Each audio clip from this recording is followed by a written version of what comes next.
We have to continue to elect more socialists, and we have to ensure that we are unapologetic about our socialism. There are also other issues that we firmly believe in, whether it's BDS, right? Or whether it's the end goal of seizing the means of production. Democratic Socialists of America has been a rather peculiar organization over the last decade. They go through these cycles where one of their crazy members surprises the country by winning an election before getting praise and adoration from more mainstream politicians and celebrities and professionals in the media. And then before you know it, you'll see headlines about how Democratic Socialists of America squandered their increase in memberships and fundraising with organization meetings that look like something out of a Monty Python sketch. Yes, what's your personal privilege? Hi, so I know that this is kind of annoying. I know it's taking a while, but we want this to be done right. We are a democratic organization. We want to do this right.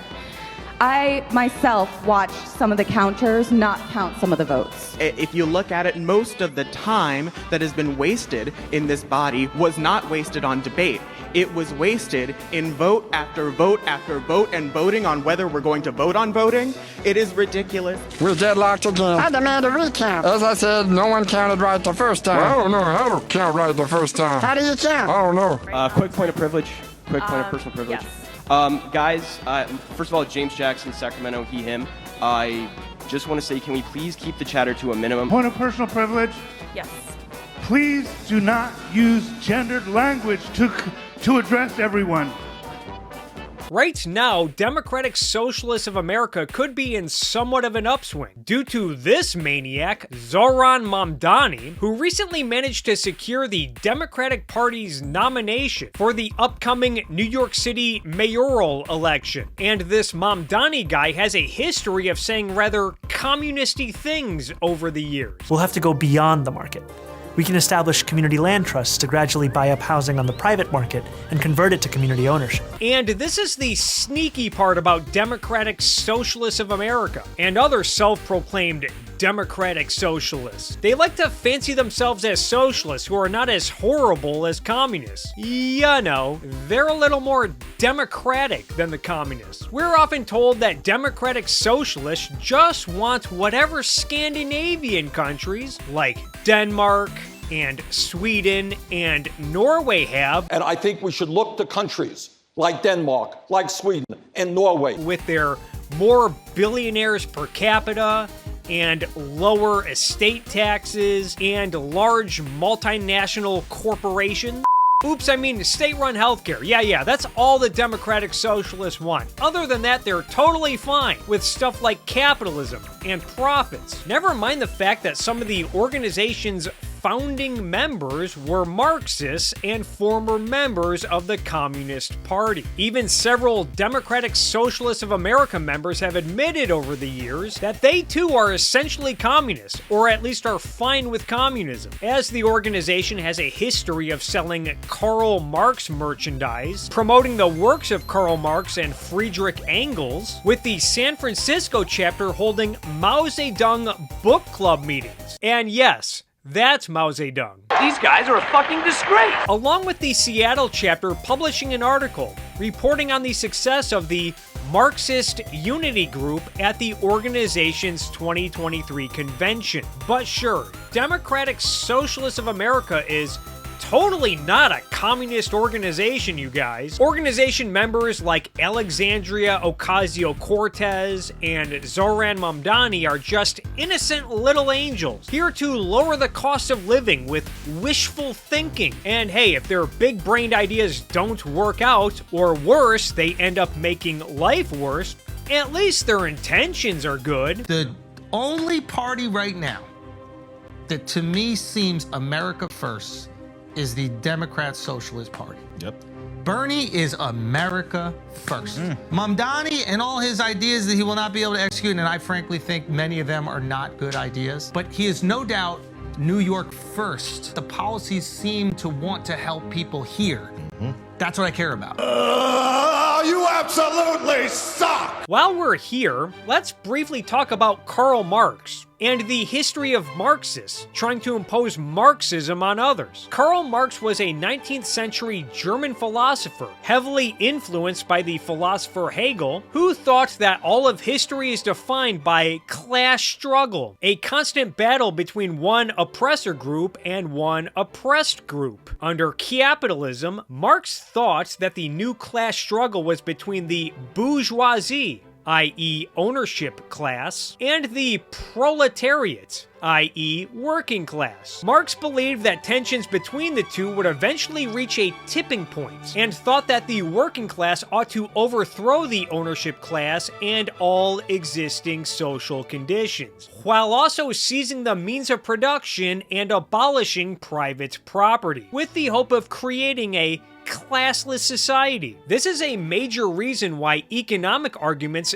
don't land with the brainless buffoons who go along with such chicanery. We're talking about people who fundamentally view stuff like free trade and wealth creation as oppressive, or exploitative, or some gobbledygook, especially if such matters involve a business hiring employees. You see, if the business ends up making a profit, that means that they are stealing money from their workers, because the workers are the real creators of the wealth, and therefore any surplus revenue is money that the workers are not getting because greed. Grrr! I think what we have here now is a carrot and stick situation. Sure, communists, democratic socialists like Zoran Mamdani will offer carrots when talking about his brilliant economic plans, like freezing rents across New York City and building a system of government-run grocery stores, which I'm sure might land with some dupes out there who think such efforts will magically make life better in New York City. But socialists tend to get much more excited about the sticks than they do the carrots. The sticks that the socialists want to use to put the haves in their place, whether it be the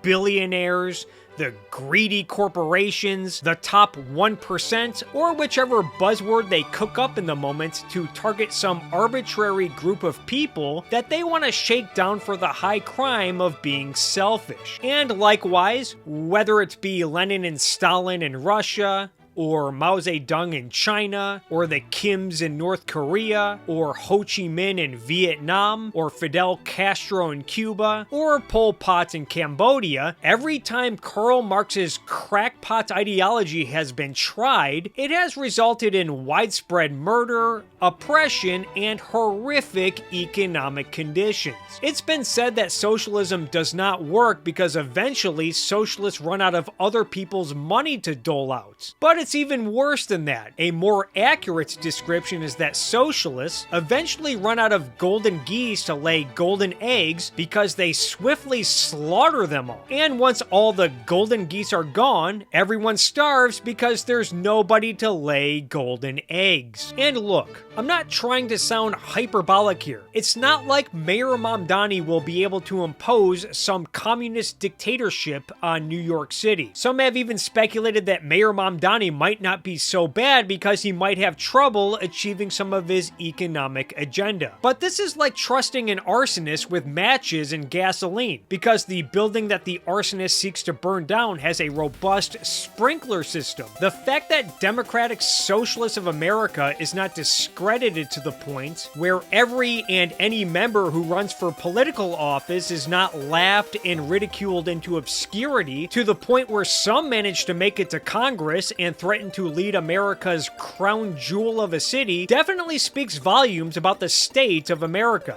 From the pop culture, to the education system, to politicians, to the media landscape. A lot of politicians and mainstream media pundits seem to be rather fine with a lunatic like Zoran Mamdani, if they're not already enthusiastic about the guy. It certainly does not help when Mamdani faces rather weak and pathetic political opposition from the likes of Andrew Cuomo and Eric Adams, two notoriously corrupt, scandal-ridden politicians. One should ask what it says about the modern Democratic Party that Cuomo and Adams are the best the party has to offer as an alternative to a communist.